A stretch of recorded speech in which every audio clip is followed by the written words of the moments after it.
Okay, Coach, is the running game progressing the way that you would like for it to progress, or what does it need to reach the standards you have in your mind? No, I don't think our performance on Saturday was anything what I want it to be.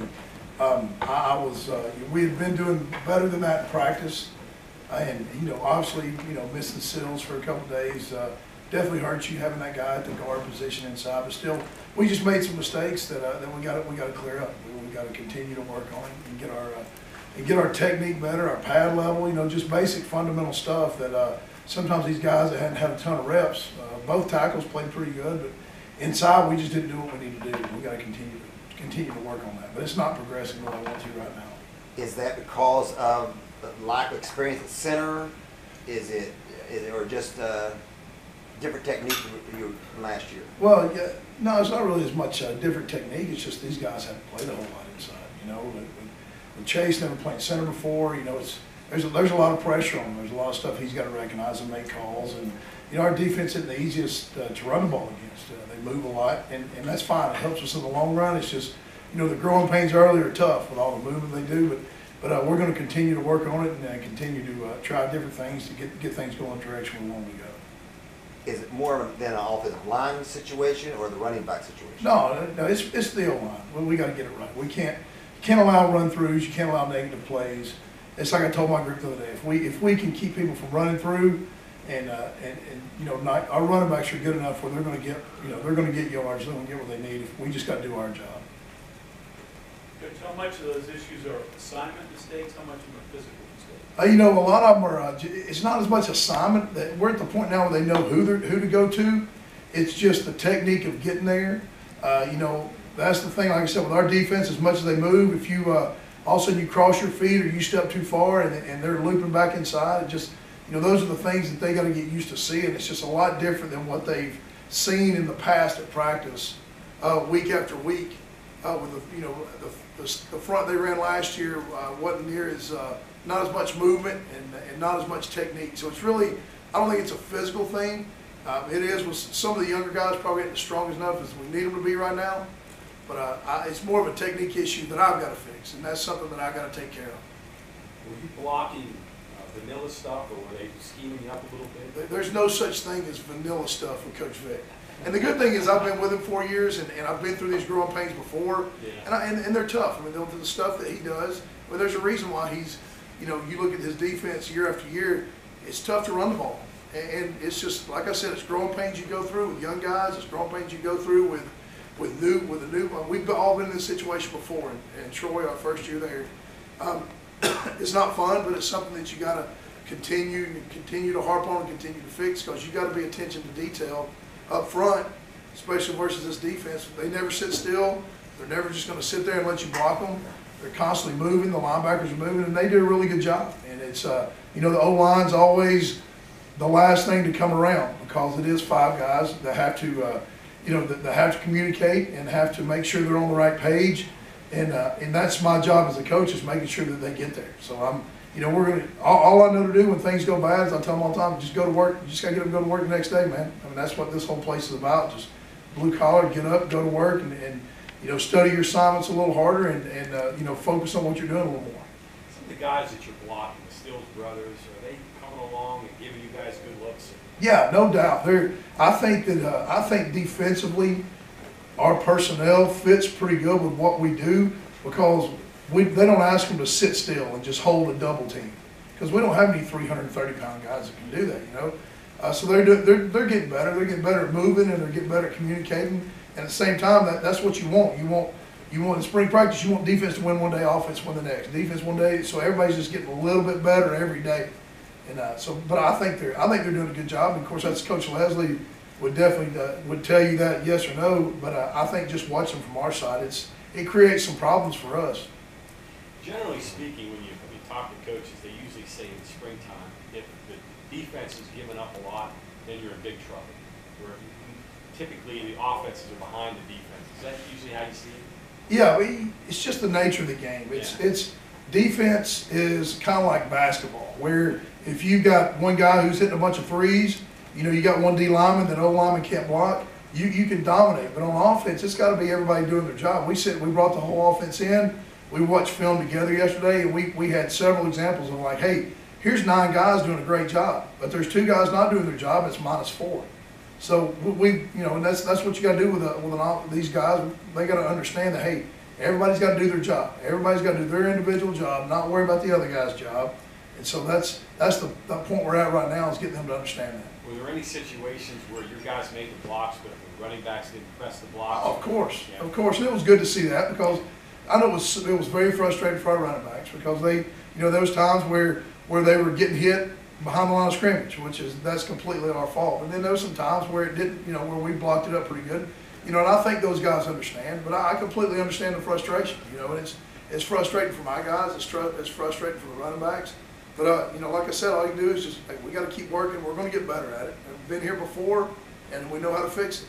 How's Michael Brown moving, and what's he doing well, and what does he need to keep working on?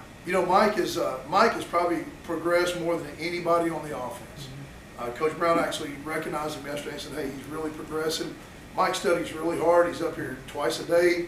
He's constantly studying film. He's constantly, trying to, make himself better. He's moving really well. He's doing a good job getting his body, taking care of his body. So if he'll continue to progress, I can see him actually staying in that position as the starting guard if he'll continue to progress. What weight does he need to play at? I know he's listed at 355. Is that legit? I don't exactly know.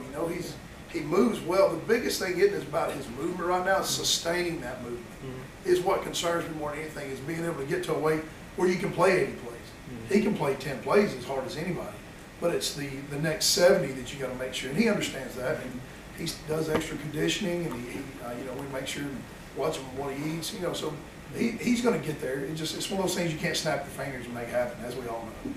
And I think based on his lack of maybe playing even in high school, he's sort of still a raw guy. Yes, he is. But the good thing about it is he doesn't have a lot of bad habits. And he's never been the guy that's been put in a position now where, hey, you got to play, you got to coach him every day, and he's really responded well to it. Just the fundamentals of everything. He's really responded well. Talk a little bit about the quarterback battle. How's that kind of? Right now we got the reps spread out. Really, there's 3 guys that are even right there, and until Coach Brown makes that decision of who the guy's going to be, and he gets 90% of the reps, we're probably not going to be at that position to where we want to be. So we just got to, once he gets to that spot, because he handles that, he makes that decision. I've got enough to worry about with my 5 guys up front. I'm bad. Like I said the other day, there's not many people on that on the staff want to look at the guys that don't mess with the ball. Everybody wants to watch the ball, watch the receiver, watch the running backs, and my job is to take care of those 5 guys up front. So that's really what I spend 98% of my time on. You take a guy like Chase and move him from a different position to center. Is it like starting over for him, and what are the things he has to deal with to learn? Well, the big thing about moving to center is, first of all, you got to block with one hand between your legs. All right, you're responsible for a lot of communication before the ball snaps. So there's a lot more at guard. You wait till what the center tells you, basically who you're going to start with and what you're going to do. And so there's a lot more from a mental side to it. And I just think that he's progressing. He's not progressing as fast as what we want, but he's progressing. But I just got to be patient and continue to work with him and continue to meet with him. And he's going to get. He's got the physical ability to do it.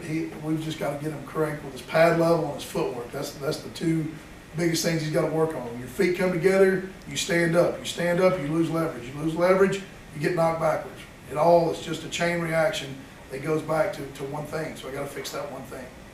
You got a really unique situation with Kelby coming in. What'd you do to handle that? Well, the thing about it is Coach Wickline and I've known him. He recruited a player out of my high school at Hoover High School in 2002 when he was at Florida, and we've had a relationship since then. I've done professional development with him several times. I know him, he knows me, and Kelby knows that. And that was one of the first conversations I had with Kelby. He's like, hey, I know your dad real well. I know he's a good O-line coach. I know he does a good job. I've clinic with him before, and Kelby has no issues with that. I treat him just like any other player on the team. you've got a bunch of position battles going on. You've got the position battles at quarterback. How much is that impacting your timing and just getting things cohesive with everything? Yeah, no, that's like I said, when you're rotating 3 different quarterbacks and you're not exactly, he's not throwing to the same guy every time at Z or at X or at Y. That does, and when you got to have all 11 guys doing the right thing. I mean, that's what happens. I mean, it's early in spring. Or I say it's early in our process of installing this offense. We're halfway through spring. We basically had 4 padded practices. So some of this is to be expected, but as a coach, you never want to see it. You want it to be better than it is. And like I said, the only thing you do is just, hey, let's go to work and let's keep working. That's what I told my guys. No matter how bad it is, hey, the only thing we'll do is we're just going to continue to work and continue to get better. And we're never going to say, oh, that's as good as it's going to get. We're going to continue to work. What do you want to see Saturday? I guess you get your next scrimmage. What do you want to see? I want to see us be able to run the ball without free hitters and penetrators up front. I want us to get a hat on a hat, have a good base, good pad level, running backs make a good read, the quarterbacks have the correct footwork to hand the ball off or to make their correct read to pull it. We've got playmakers. We just got to get everybody going on the same page and get everybody fundamentally correct. What's your assessment of what you're working with at the tight end position so far? I'm excited about our tight end position. I really am. We're putting those guys, and that's the one thing about the tight end position you got to understand is that's a difficult position because you got to know everything the O-line's doing, you got to know everything the receivers are doing, and you got to be able to protect, you got to be able to run game, and you got to be able to run routes, and it just takes time to teach all that stuff. And Coach Trickett, he's doing a great job with them, and I'm excited about the ability that those guys have once we hone down exactly what we want them to do. And, during spring practice, during camp, you're throwing everything at them. You're throwing all that stuff at them. But, when you get to game plan week, you're going to pick and choose, and they're going to be a lot more decisive in what they're doing. They're going to be a lot more confident in what they're doing when you hone it down from a game plan standpoint. But I'm really excited about their ability to block, their ability to run routes and make plays. What are you seeing out of Junior behind either Kelby or behind Colton, depending on which side he's on? His pass protection's getting much better. He's really raw. Being redshirted last year, didn't get coached a whole lot, but he's really raw and he's long. We just got to continue to work on his flexibility to be more of a component in the run game. But his pass protection, I'm excited about the direction his pass protection's going. Have there been any young offensive linemen or underclassmen that have stepped up or surprised you so far in the spring? Let's see. Well, I tell you, Stilly had to come in and be the backup, the second center, the whole. I think he had one bad snap, but he does a good job of fitting up on linebackers. He understands. He studies real hard, so he's done a good job, especially to be a guy that I don't know how much was expected out of him when he came here, but he did a good job of us being able to operate with that second group. What do Bush and Sinkfield give you that's unique among your offensive skill players? They give us speed on the edge and the ability to be the home run, to be able to handle the ball, get them on the edge, get them in space, and hit that home run, make one guy miss. That's what they bring. And that's Bush had a really good week, had a great week, had made some great plays. Came out Saturday and probably not as good as what he wanted. I think he probably put a little bit too much pressure on himself as far as the way he wanted to perform. You go out, sometimes you just try a little bit too hard, you're a little bit stiffer, and you're a little bit tighter than you want to be. But I think both those guys bring that home run hitting ability as far as scoring touchdowns. When you make one guy miss, that's what they both bring to us. Matt, you talked about tight ends, slot guys, 3 different quarterbacks, and you got to put a lot of stuff in, but you're kind of looking at all these different luxuries you have on offense. What's the line you have to make sure you get enough work done, but you also learn enough about all the different parts you have too? That's an ever-changing line. It's like once you get halfway through, we're sitting down, we're looking at it, we're going, okay, what do we need to scale back? Because we have an install, that we worked on weeks ago of what we're going to put in, and then each day we talk about it, we meet as a staff, say, okay, what do we need to put in? What do we need to put anything else in? Do we need to work on what we installed the last practice and get it right? But at the same time, you want to have enough in to go into the summer or them understanding a lot of stuff we want to do from an offensive standpoint. Even if it's just put it in, do it one time, don't do it live, do it a couple times, and then they got in their head what the word means and what they do when that word is said. If it's a motion, if it's a route, if it's a play. So does that make sense? That's kind of how we do it. Okay, thanks, Coach. All right, thanks, guys.